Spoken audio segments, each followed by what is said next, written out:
Hello friends, welcome back to my channel. कैसे हैं आप लोग? कल की वीडियो में जैसे कि डिस्कस किया था, मार्केट ने एक थोड़ी वीक क्लोजिंग दी है क्योंकि 19,680 के नीचे की क्लोजिंग दी थी। और ये भी डिस्कस किया था, अगर मार्केट 19,530 या 19,550 के पास आती है तो हम एक रिवर्सल के लिए ट्राई करेंगे। ठीक है, ये डिस्कशन था कल की वीडियो का। और वहाँ पे हम क्या करेंगे, फ्यूचर को बाय करेंगे। आज जैसे कि एक्सपायरी थी तो हम ऑप्शन पे भी ट्रेड कर सकते थे। जो भी पिछला मतलब जो भी फ्यूचर में कमाया गया प्रॉफिट है तो उसका 1/4 पार्ट हम ऑप्शन में भी लगा सकते थे आज के दिन। तो ऐसा भी हम ट्रेडिंग स्टाइल, ट्रेडिंग स्ट्रेटेजी ऐसे भी यूज हम कर सकते हैं। अब जैसे कि ये आई यहाँ पे मार्केट मॉर्निंग में, या तो 550 पे ले लो एक कॉल, क्योंकि कई बार ऐसा होता है टच एंड गो करके भी निकल जाती है। ठीक है, तो यहाँ पे क्या होता है, जैसे कि यहाँ पे आई तो ये एक लेवल था, यहाँ पे तो बाय करना ही था। ठीक है, अगर हमारे अगेंस्ट जाती है यहाँ से मार्केट तो हमें कुछ नहीं करना था। अगर हमने फ्यूचर ले रखा है, वैसे तो 500 से नीचे जाती नेगेटिव हो जाता सिनेरियो, पर मार्केट पहले से ही इतना नीचे से गिरते हुआ है, कम से कम 180 पॉइंट, कम से कम 150 पॉइंट हो गए थे यहाँ से। ठीक है, यहाँ तक पिछले दिन की जो लास्ट क्लोजिंग थी उससे और आज की जो डाउन है, लो पॉइंट है, तो तब तक 150 पॉइंट हो गए थे। तो जब भी एक बार 150 पॉइंट का हो जाए तो एक बार रिवर्स के लिए ट्राई कर लेना चाहिए। अब वो रिवर्स कई बार 50 पॉइंट का भी होता है। अगर वो कंटिन्यूशन में चले जाता है तो पोल एंड फ्लैग पैटर्न बना के वो ब्रेकआउट देता है, और ब्रेकआउट भी काफ़ी अच्छा आ जाता है। तो बेसिकली ये सीन था। और एक रीज़न ये भी था क्योंकि ट्रेडिंग रेंज जो थी अपनी 19,820 से 19,530 वाली जो ट्रेडिंग रेंज थी, तो इस रेंज के जब भी ऊपर आए तो शॉर्ट मारने की कोशिश करो, जब भी नीचे आए तो एक बार बाइंग करने की कोशिश करो। अब जब ये अगर ये बाई चांस ये रेंज टूटती है तो यहाँ से मार्केट एक बार यहाँ पे जाएगी, फिर वहाँ से तब जाके नीचे को रेंज टूटेगी, नहीं तो नहीं टूटेगी। नहीं तो कई बार रेंज को तोड़ने के लिए मार्केट में गैप डाउन हो जाता है। ठीक है, तभी टूटेगी। अब एक बार कल का सिनेरियो देख लेते हैं। जिन्होंने भी यहाँ पे ट्रेडिंग करी होगी आज के लेवल पे तो उन्हें बहुत अच्छा प्रॉफिट मिला होगा। ठीक है, और एक बार देख लेते हैं हम यहाँ, और यहाँ पे भी देखो एक बार ये कल का जो क्लोजिंग था 19,680 जो अपना रेजिस्टेंस लेवल था, तो यहाँ पे भी जिन्होंने शॉर्ट मारा होगा या कॉल को शॉर्ट किया होगा, ठीक है, या तो फ्यूचर को शॉर्ट किया होगा या कॉल को शॉर्ट किया होगा, तो उन्हें भी एक अच्छा खासा प्रॉफिट मिला होगा। क्योंकि जो क्लोजिंग हुई है मार्केट की 19,620 तक तो आई गई थी लास्ट में आते आते, पर ना भी आए इतने तो यहाँ पे 50 पॉइंट बन रहे थे 3 बजे से पहले ही पहले। तो रिस्क लेने के ऊपर बात है। अगर मॉर्निंग में प्रॉफिट हो जाता है तो यहाँ पे हम रिस्क ले सकते हैं। ठीक है, दिन में एक दिन में हमें 3 ट्रेड तो मिल जाती है, 2 से 3 ट्रेड मिल जाती है। हमें सिर्फ एक ट्रेड का टारगेट रखना चाहिए। जैसे कि आज हमें 3 ट्रेड मिली, फर्स्ट ट्रेड। ठीक है, फिर उसके बाद ये थोड़ा कंसोलिडेशन हुआ। अगर हम यहाँ पे फ्यूचर में देखेंगे तो वी वेब के पास जैसे कंसोलिडेशन होता रहा और इसको तोड़ नहीं पा रहे थे, और यहाँ पे भी बहुत अच्छी कॉल राइटिंग हो रही थी इस लेवल पे, तो उसी चीज़ की ये शॉर्ट कवरिंग मूवमेंट आया था। तो ये छोटी छोटी चीज़ें ध्यान रखनी पड़ती है। ये कैसे ध्यान होगी, जब आपको लाइव चार्ट देखने का काफ़ी एक्सपीरियंस होगा। ठीक है, अब आफ्टर मार्केट तो हम एनालिसिस तो कर ही सकते हैं, लाइव मार्केट में कई बार नहीं आ पाते हैं इंडिकेशन, कई बार आ जाते हैं। तो ये सारा जो आएगा लाइव चार्ट देखने से आएगा, लाइव मार्केट में चार्ट देखने से ही आएगा। ठीक है, अब जैसे कि ये पैटर्न बना है, यहाँ पे पैटर्न कुछ भी हो, अगर ये यहाँ से हमारा क्या टारगेट रहना चाहिए, जो लो लगाया है तो यहाँ से कम 100 पॉइंट का मूवमेंट हमें मिले, तभी हम उसमें फ्यूचर में हम उसको बुक करें। तो फ्यूचर में 100 पॉइंट बुक करने का मतलब 5K का टारगेट। ठीक है, तो यहाँ से भी जो मूवमेंट आया तो 612 तक का मोमेंटम आया था। और अगर हम यहाँ से देखें तो यहाँ से तो पहले 50 पॉइंट का मोमेंटम के लिए ट्राई करना चाहिए। ठीक है, क्योंकि फर्स्ट है। अब जैसे ही इसको तोड़ा तो यहाँ से जो मोमेंटम आया अपना, जो ये लो था, ये लो था 19,560 का, तो यहाँ से अगर हम टारगेट करेंगे तो ये 19,660 का। ठीक है, तो एक तरीके से 100 पॉइंट का है। कई बार ये वन वे में आ जाता है 4-5 कैंडल में, कई बार ये टाइम लगाता है। अगर हम यहाँ से कैलकुलेट करें तो ये एन पैटर्न बनते हुए काफ़ी इन्होंने टाइम लगाया, और कल ये भी डिस्कस किया था यहाँ से एक एन पैटर्न बन सकता है, जो कि कल यहाँ तक आ रहा था, और ये जो यहाँ पे आना था ये 19,530 तक आना था, जो कि आज आ गया था। और एक बार ये भी रेंज था, एक ये भी यहाँ पे सेटअप रह सकता है जो 19,530 है।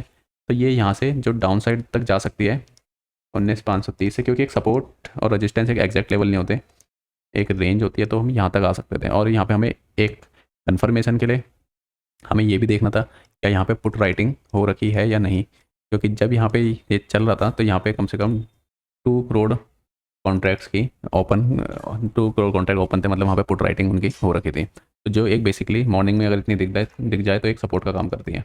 और उसके बाद यहाँ पे 19,600 पे भी हो रखी थी अच्छी खासी। जब जैसे ही वी वेब पे यहाँ पे आने लग गया तो उसके बाद यहाँ पे मार्केट में जो ये मोमेंटम आया इतना स्ट्रॉन्ग कैंडल का, 60 पॉइंट की स्ट्रॉन्ग कैंडल का जो मोमेंटम आया, ये जो मोमेंटम था ये शॉर्ट कवरिंग मोमेंटम था। इन्हीं लोगों ने जो भी यहाँ पे कॉल राइटिंग करके बैठे थे यहाँ पे कॉल राइटर, तो इन्होंने अपने काटा और यहाँ से वो शॉर्ट कवरिंग मोमेंटम आया।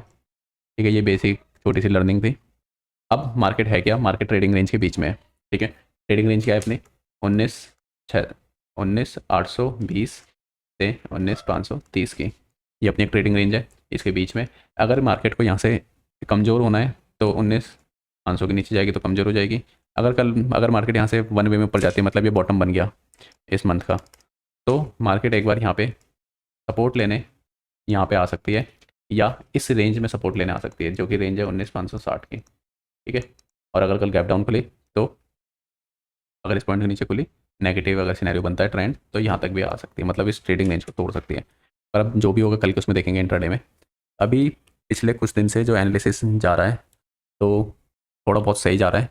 ठीक है, अगर कोई न्यू प्लेयर 1-2 दिन पहले से जुड़ा होगा तो उनको सही लगा होगा, तो वो इस गलतफहमी में ना रहे कि आगे भी एनालिसिस सही जाएगा, क्योंकि मार्केट है, किसी की नहीं है, कभी भी गलत रॉन्ग हो सकते हैं। तो इस वजह से अपने रिस्क मैनेजमेंट आराम से करके रखें। ठीक है, रिस्क मैनेजमेंट होना चाहिए। तो जितने भी प्रीवियस वीडियो है अभी जो अक्टूबर में बनाई है 9 अक्टूबर से, तो उनको जाके देख सकते हैं। सैटरडे संडे 2 दिन की छुट्टी है, और मंगलवार की भी छुट्टी है, और मंडे की एक्सपायरी है इस बार फिर निफ्टी की, तो तब भी एक मेजर दिन हो सकता है, क्योंकि मंडे के दिन 2 एक्सपायरी है। ठीक है, तो इसको कैपिटलाइज करने के लिए थोड़ा, क्योंकि मार्केट इस रेंज से इस रेंज तक आ चुकी है, तो एक बार जो 5-6 वीडियो है वीकली एनालिसिस की 2 वीडियोज़ है, उनको देख सकते हैं जो संडे को आ रखी है। ठीक है, और मार्केट अच्छी खासी कंसोलिडेट भी कर चुकी है इस रेंज में। अगर मार्केट को ब्रेकआउट देना है तो यही पॉइंट है, मार्केट को ब्रेकआउट देने के लिए कल एक बार यहाँ पे सपोर्ट लेने आ जाए, पर फिर भी हमें कोई पोजीशन कैरी फॉरवर्ड करके नहीं ले जानी है, क्योंकि ग्लोबल में कुछ भी हो सकता है, सिनेरियो अभी थोड़े नेगेटिव चल रहे हैं। तो इस वजह से हमें जो भी प्ले करना है सारा हमें इंट्राडे में प्ले करना है। ठीक है, इंट्राडे ही सही रहता है, और क्योंकि अब वैसे भी फ्यूचर में तो पैसा M2M में करता है, तो क्यों बेफालतू में टेंशन लेके जाना। या तो लेना है तो हैच करके जाओ। अगर ये बॉटम बन चुका है तो कल मार्केट गैप अप भी हो सकती है। ठीक है, और यहाँ से सपोर्ट लेकर ऊपर भी जा सकती है। तो 2-3 सिनेरियो बन रहे हैं, तो इंट्राडे में ही देखेंगे कल जो भी होगा। और कल एक्सपायरी, कल सेंसेक्स की एक्सपायरी है। एक बार सेंसेक्स को देख लेते हैं। सेंसेक्स सेम सब सारे निफ्टी की तरह बिहेव करेंगे जैसे निफ्टी ने बिहेव किया। एक बार यहाँ पे दिखा देता हूँ अक्टूबर फ्यूचर में। ये वी वेब के पास से, यहाँ पे वी वेब के पास से मोमेंटम आया, जिस मोमेंटम की मैं बात कर रहा था, क्योंकि वी वेब के पास सपोर्ट लेने लग गया था यहाँ पे। ठीक है, और पिछले कुछ वीडियो में ये एक लाइन भी बता रखी है, जैसे फर्स्ट मोमेंटम आया, ये इतना मोमेंटम यहाँ पे ट्रैप करने के लिए आता है, फिर ये इसी जो लाइन है ये वाली, ठीक है, इसके पास आके सपोर्ट लेता है, फिर इसके बाद एक अच्छा मोमेंटम ऊपर की साइड देता है। ठीक है, सेम एक ट्रायंगुलर पैटर्न है। ठीक है, इसका ब्रेकआउट है।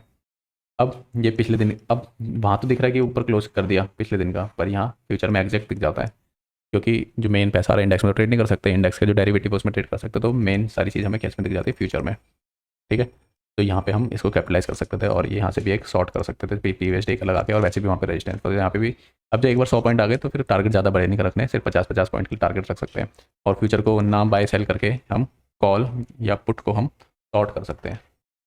ठीक है, तो ऐसे भी कर सकते हैं, और ये भी आराम से 50K में हो जाती है कॉल पुट शॉर्ट, क्योंकि मार्जिन बेनिफिट मिल जाता है। एक तरफ कॉल बाय कर लो आउट ऑफ द मनी की, तो दूसरी तरफ कॉल शॉर्ट कर लो। ठीक है, तो ऐसा करके देख सकते हो। अब जितने भी यहाँ पे प्लेयर हैं सारे मुझे लगता है 2 से 3 साल के एक्सपीरियंस वाले होंगे, तो जो बिगनर है तो थोड़ा उनको प्रीवियस वीडियो देखनी चाहिए, तो एकदम डायरेक्ट उसमें ना कूदें। और फिर निफ्टी में भी अब आज जो रिवर्स हुआ, हर जगह सपोर्ट से रिवर्स हुआ, ये कितनी बार बता रखा है ये सपोर्ट है। ठीक है, इसके नीचे जाते ही नेगेटिव ट्रेंड हो जाता है, मार्केट में ट्रेंड आ जाता है, तो ये सपोर्ट लेवल था, आज भी इसको एक्सपेक्ट किया। ठीक है, तो एक बार बैंक निफ्टी को भी देख लेते हैं। बैंक निफ्टी कहाँ से रिवर्स हुआ, ये सपोर्ट लेवल से ही रिवर्स हुआ, ये सारे सपोर्ट लेवल है, प्रीवियस वीडियो में जाके देख सकते हैं।